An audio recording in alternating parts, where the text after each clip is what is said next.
Everyone, please stand for the bride and groom. Those words changed everything. But to understand why, we must go back 13 years. Back to the day Kevin's life broke into pieces. Kevin was 20 years old when it happened. He loved playing football with his friends every Saturday morning. The grass was wet that day. The sun was bright. Everything seemed perfect. Then came the fall. It wasn't even a bad fall. Kevin slipped while running and landed on his leg funny. He heard a crack. Sharp pain shot through his body like lightning. His friends carried him off the field. "You'll be fine in a few weeks," the first doctor said. But the doctor was wrong. Very, very wrong. The pain didn't go away. It got worse. Much worse. Kevin's leg started swelling. It turned red, then purple. It felt like someone was holding a burning torch against his skin every single second. "This isn't normal," his mother said, her voice shaking. They went to another doctor, then another, and another. Finally, one doctor knew what was happening. His face looked serious and sad at the same time. "Kevin has something called reflex sympathetic dystrophy," the doctor explained slowly. "We call it RSD. It's very rare, very serious. Can you fix it?" Kevin's mother asked. The doctor looked down. "We can try to help with the pain. But, Kevin, your leg is damaged in a way we cannot repair. The disease is spreading. I am sorry."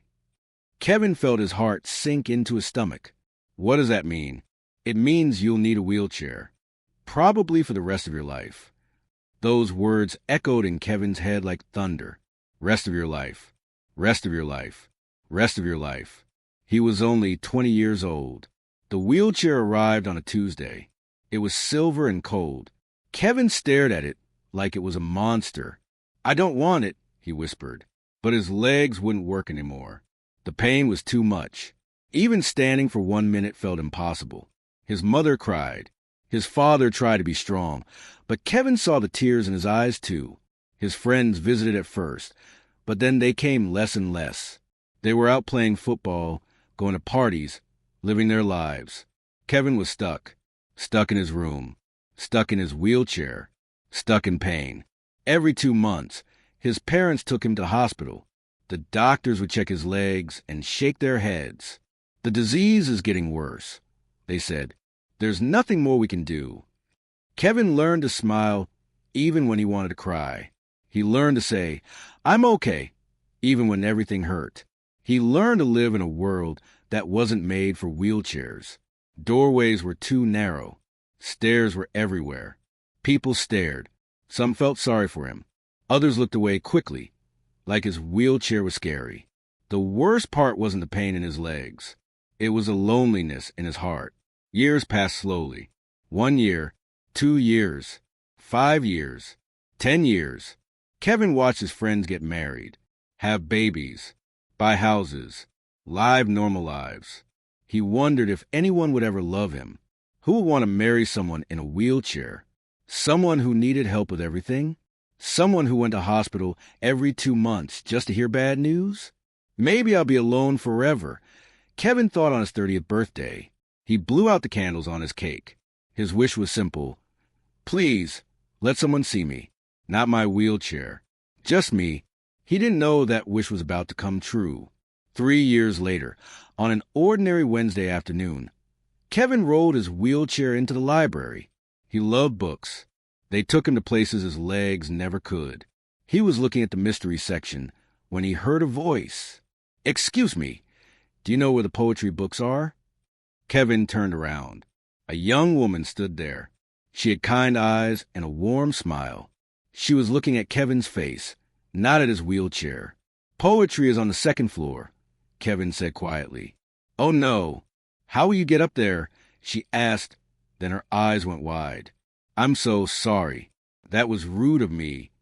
But Kevin smiled. A real smile. "It's okay. Actually, I was wondering the same thing. I wanted to go up there too." "Then let's figure out together," she said. "I'm Kim, by the way." "I'm Kevin." They found the elevator. It was hidden in the back corner. They rode up together, talking about books and laughing. When they reached the poetry section, Kim pulled out a book and read a line out loud. Love is not about finding the perfect person. It's about seeing an imperfect person perfectly. Kevin's heart beat faster. He didn't know why, but something felt different. Something felt possible. That's beautiful, he said. Kim looked at him. Really looked at him. Yes, she said softly. It is. That day, Kevin went home feeling something he hadn't felt in 13 years. Hope. He didn't know that Kim would change his life. He didn't know about the secret he would keep. He didn't know about the miracle waiting for him at a wedding. But on that Wednesday afternoon, in a quiet library, two hearts found each other. And that's where our real story begins. Kim came back to the library the next Wednesday, and the Wednesday after that, and the one after that too. At first, Kevin thought it was a coincidence, but then he realized the truth. She was coming to see him. Want to get coffee after this? Kim asked one day, holding up a book about stars. Kevin's hands got sweaty. I don't know if the coffee shop has space for my wheelchair. Then we'll find one that does, Kim said simply, or we'll sit outside. I don't care where we are, Kevin. I just want to talk to you. Something inside Kevin's chest felt warm, like sunshine after a long, cold winter. They found a coffee shop with a ramp. Kim ordered hot chocolate. Kevin got tea. They talked for 3 hours. Kim told him about her job at the school, teaching children to read. Kevin told her about his love for mystery books and old movies. They laughed about silly things. They shared quiet moments, too. When it was time to leave, Kim walked slowly beside Kevin's wheelchair. Not in front, not behind, beside him, like they were equals. Can we do this again? Kevin asked, his voice hopeful but scared. How about tomorrow? Kim similed. Kevin's heart jumped. Tomorrow? But tomorrow isn't Wednesday. I know, Kim said, her eyes twinkling. I just don't want to wait a whole week to see you again. Days turned into weeks. Weeks turned into months. Kevin and Kim became best friends. Then something more. One evening, they were sitting in the park. The sun was setting, painting the sky orange and pink. Kim was reading poetry out loud while Kevin listened. Kim, Kevin said suddenly. Why me? Kim looked up from her book. What do you mean? I mean, Kevin's voice cracked. Why you spend time with me? I can't take you dancing. I can't go hiking with you. I can't even walk beside you. I'm stuck in this chair forever. Kim closed her book. She rolled Kevin's wheelchair until they were face to face. Then she knelt down so their eyes were level. Kevin, when I look at you, do you know what I see? Kevin shook his head, afraid to hear the answer. I see the kindest person I've ever met. I see someone who makes me laugh until my stomach hurts. I see someone who remembers my favorite color and asks about my bad days. I see a man with a beautiful heart. But my wheelchair... Your wheelchair? Kim interrupted. Kevin, I don't see your wheelchair. I know it's there, but it's not you.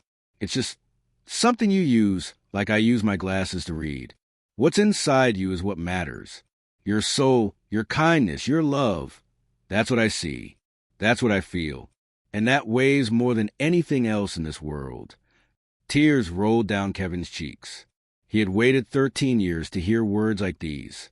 I love you, Kim, he whispered. I love you too, Kevin, she whispered back. All of you, exactly as you are. They held hands as the sun disappeared and the stars came out. 6 months later, Kevin decided something important. He wanted to marry Kim, but fear wrapped around his heart like chains. What if she said yes, but regretted it later? What if his medical bills became too much? What if she got tired of helping him? What if his mother noticed him staring out the window one afternoon? What's wrong, my son? She asked. I want to ask him to marry me, Kevin said. But is it fair? Is it fair to ask someone to spend their life taking care of me? His mother sat down beside him. Kevin, that girl doesn't see caregiving when she looks at you. She sees partnership. She sees love. Stop deciding what Kim should feel. Let her choose for herself. Kevin nodded slowly. His mother was right.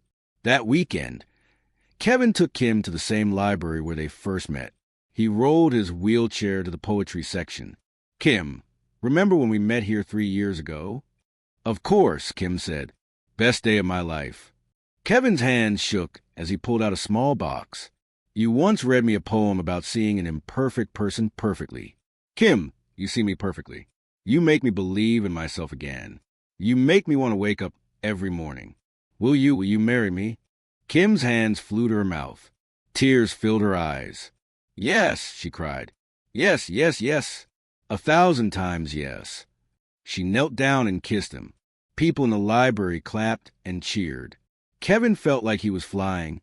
But that night, alone in his room, Kevin made a decision, a secret decision. He looked at his legs. Dead, useless legs that hadn't worked in 13 years. The doctors said they would never work again. The disease had won. But what if there was a way? Not to cure his legs completely, but to stand? Just for a few minutes? Just for one special moment? Kevin remembered something. Years ago, a doctor mentioned bone prosthetics and physiotherapy. Back then, Kevin had given up hope. But now, he had a reason to try. Now he had Kim. The next morning, Kevin called a physiotherapist named Dr. Martinez. I want to try to stand at my wedding, Kevin said. I know it sounds impossible. I know my legs are too damaged, but I have to try. For her. Dr. Martinez was quiet for a long moment. Kevin, I'll be honest. The pain will be terrible. The training will be harder than anything you've ever done. And even if we succeed, you might only stand for a minute. Maybe 2. That's all I need, Kevin said firmly. Just long enough to stand beside her when we say, I do. Then let's start tomorrow, Dr. Martinez said. But Kevin, you can't tell anyone. Not even Kim. If it doesn't work, you don't want to break her heart with false hope. I understand, Kevin agreed. And so the secret training began. 3 times a week, Kevin's father drove him to Dr. Martinez's clinic. They told Kim that Kevin had extra medical appointments. The training was torture. Pure torture. First, they fitted Kevin with bone prosthetics, special braces that would support his damaged legs. Getting them on felt like breaking his bones all over again. Breathe, Kevin, Dr. Martinez said. Breathe through the pain. Then came the standing exercises. Kevin would hold on to metal bars and try to pull himself up. His legs screamed. His whole body shook. Sweat poured down his face. He fell, again and again and again. I can't do this, Kevin gasped after falling for the 20th time. Yes, you can, Dr. Martinez said. Think about Kim. Think about her face when she sees you standing. Kevin closed his eyes. He saw Kim smile. He heard her laugh. He remembered her words. I don't see your wheelchair. I see you. He pulled himself up again. Weeks passed. Slowly. Painfully. Kevin learned to stand for 10 seconds. Then 20. Then 30. His legs still didn't work properly. The prosthetics did most of the work. But he could stand. He could balance. You're doing it, Kevin. Dr. Martinez cheered. Kevin looked at himself in the mirror. Standing. Actually standing. Tears ran down his face. I'm doing it for her, he whispered. All for her. 2 weeks before the wedding, Kevin could stand for 2 whole minutes. That's enough, Dr. Martinez said proudly. You're ready. Kevin smiled. The biggest smile of his life. Kim had no idea. Nobody knew except Kevin, his father, and Dr. Martinez. The secret was safe. The wedding day arrived faster than expected. Kim was so excited she could barely sleep. She tried on her white dress 100 times. Kevin was nervous, terribly nervous. What if the prosthetics failed? What if he fell in front of everyone? What if he ruined the most important day of their lives? But then he thought of Kim's words. What's inside you is what matters. He would try. For love. For Kim. For them. The church was decorated with white roses and candles. Family and friends filled every seat. Music played softly. Kevin waited at the front of the church in his wheelchair, wearing his best suit. His heart pounded like drums. Then the music changed. Everyone stood. Kim walked down the aisle in her beautiful white dress. She looked like an angel. When she reached Kevin, she knelt down and held his hands. Ready? She whispered. Kevin smiled mysteriously. more ready than you know. The priest began the ceremony. He talked about love, commitment, and partnership. Then came the moment Kevin had trained for, the moment that would change everything. Everyone, please stand for the bride and groom. The priest's voice echoed through the church. Everyone stood up, grandparents, cousins, friends, children, everyone except Kevin. Kim squeezed his hand. "It's okay," she whispered, her eyes full of love. "You don't have to." But Kevin wasn't listening. His heart was beating so fast he thought it might explode. This was the moment he had suffered for, the moment he had kept secret for months. Kevin took a deep breath. He looked at Kim's beautiful face one more time. Then he put his hands on the armrests of his wheelchair, and he began to push himself up. At first, nobody noticed. Kevin's father held his breath. Dr. Martinez, sitting in the back row, clasped his hands together and prayed. Kim's eyes went wide. "Kevin, what are you?" Kevin's legs shook violently. Pain shot through his body like 1,000 knives. The bone prosthetics under his pants held his damaged legs, supporting him like invisible hands. He pushed harder. His body lifted from the wheelchair. Higher, higher. Then Kevin actually stood, on his own 2 feet, for the first time in 13 years. The church went completely silent. You could hear a pin drop. Kim's mouth fell open. Her hands flew to her face. Tears poured down her cheeks like waterfalls. "Kevin," she whispered, you're standing." Kevin's whole body trembled. Every muscle screamed. His legs felt like they were on fire. But he didn't care. He looked into Kim's eyes and smiled the biggest smile of his life. "I'm standing," he said, his voice shaking with emotion. "I'm standing for you, Kim. I wanted to stand beside you, not below you, beside you, as your equal, as your husband." Kim couldn't speak. She couldn't breathe. She just stared at the miracle happening right in front of her. Then she started crying. Not sad tears. Happy tears. The happiest tears of her entire life. "How?" she finally gasped. "How is this possible?" "I trained," Kevin said, his voice getting weaker. "The pain was becoming too much. For months, in secret. I wanted to surprise you. I wanted this moment to be perfect." Kim threw her arms around him. "You crazy, wonderful, amazing man. This is already perfect. You're perfect." The entire church erupted. People jumped to their feet, clapping and cheering. Kevin's mother sobbed into her husband's shoulder. Dr. Martinez wiped his eyes. Even the priest was crying. Kevin held on to Kim, using her for support. He could only stand for 2 minutes maximum, maybe less with all the emotion. "Quick," Kevin whispered to the priest. "Say the vows. Fust." The priest, still wiping tears, nodded and spoke quickly. "Do you, Kevin, take Kim to be your wife? To love and cherish, in sickness and health, for all your days?" "I do," Kevin said loudly, clearly. "With all my heart, I do." "And do you, Kim, take Kevin to be your husband? To love and cherish, in sickness and health, for all your days?" Kim looked at Kevin standing there, shaking but strong, hurt but brave, broken but whole. "I do," she said, her voice full of love. "I already did the moment I met you. Then by the power given to me," the priest said, speaking faster than any priest had ever spoken before, "I now pronounce you husband and wife. You may kiss." Kevin pulled Kim close and kissed her. The church went wild with applause. But Kevin's legs couldn't hold any more. The 2 minutes were up. He started to fall. Kim caught him, strong and steady. She lowered him gently back into his wheelchair. "I've got you," she whispered. "I'll always have you." Kevin sat down, breathing hard, his body exhausted, but his face glowed with joy. "Did you see, Kim? Did you see me stand?" "I saw you," Kim said, kneeling in front of him in her wedding dress. "But, Kevin, I need you to understand something. I've always seen you standing. In my eyes, you've been standing tall since the day we met. The wheelchair never made you small. Your heart made you giant." Kevin started crying again, happy tears mixed with exhausted tears. "I love you so much," he said. I love you more, Kim said back. Impossible, Kevin smiled. The wedding party moved to the reception hall. Music played. People danced. Food was served. But everyone kept coming to Kevin and Kim's table, hugging them, congratulating them, crying happy tears. Kevin's mother held his hand. I'm so proud of you, my son. So very proud.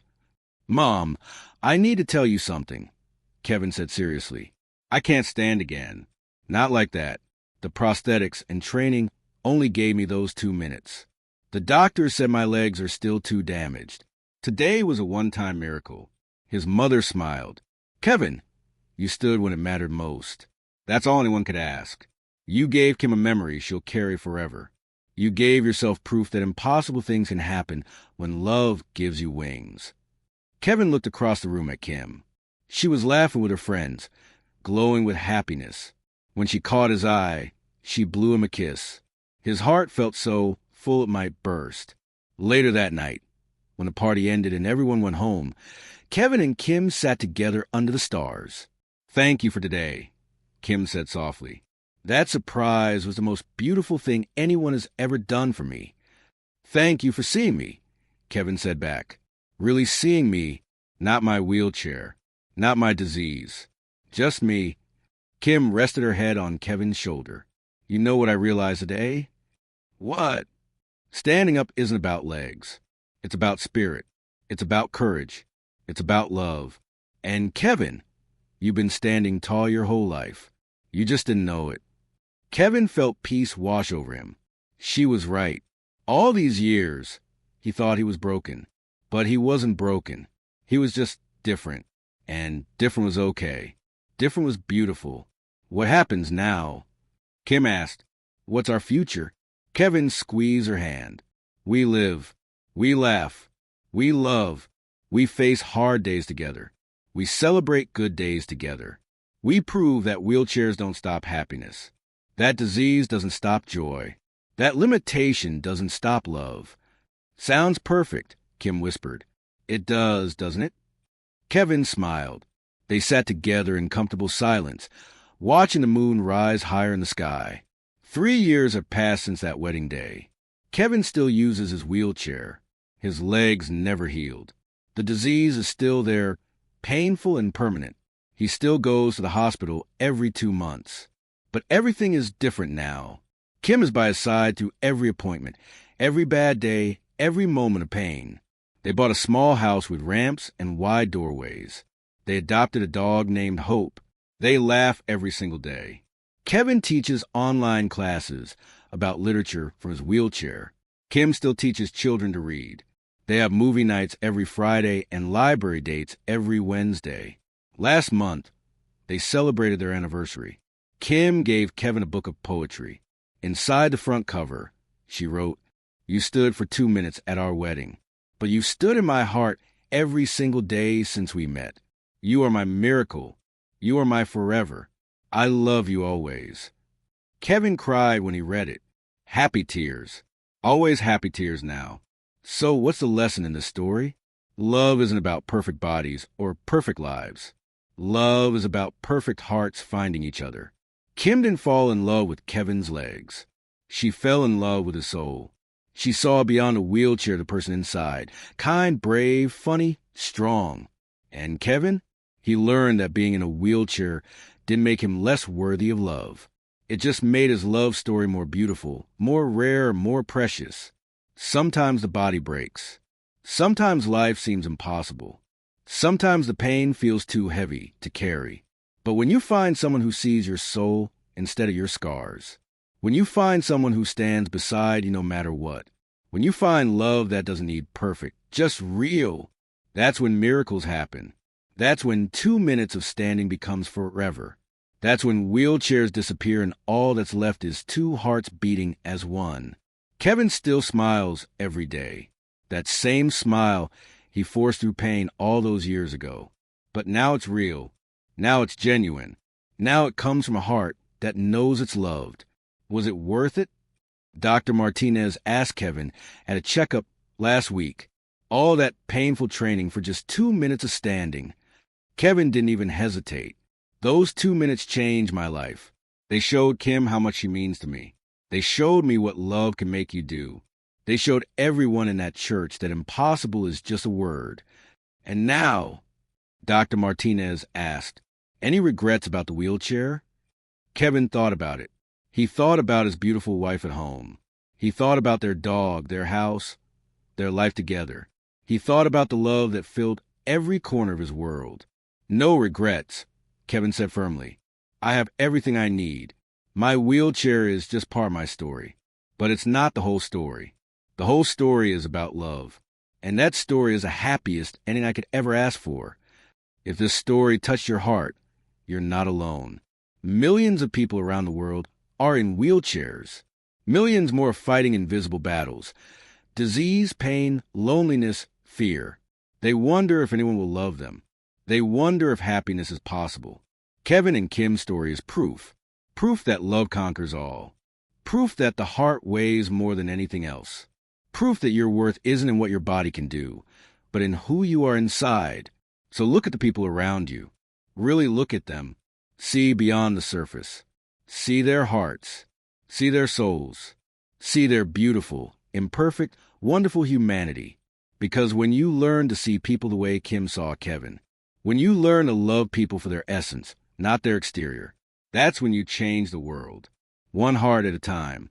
One love at a time. One miracle at a time. Did this story inspire you? Did it make you believe in love again? Did it remind you that impossible things can happen when we have the courage to try? Then please like this video. Share it with someone who needs hope today. Subscribe so you never miss another story about the power of love, courage, and the human spirit. Because stories like Kevin and Kim's need to be told. They need to be shared. They need to remind us all that no matter how broken we feel, no matter how impossible life seems, love can heal anything. Love can lift us up when we fall down. Love can make us stand when we thought we never could. Love can turn our deepest pain into our greatest joy. Thank you for reading Kevin and Kim's story. May it stay in your heart forever. And may you find your own miracle or be someone else's miracle today. Like, share, subscribe, and most importantly, love. Love with all your heart. Because that's what matters most in this world. That's what changes everything. That's what makes us stand tall, no matter what. A story of love, courage, and the miracle of seeing beyond the surface to the beautiful soul within.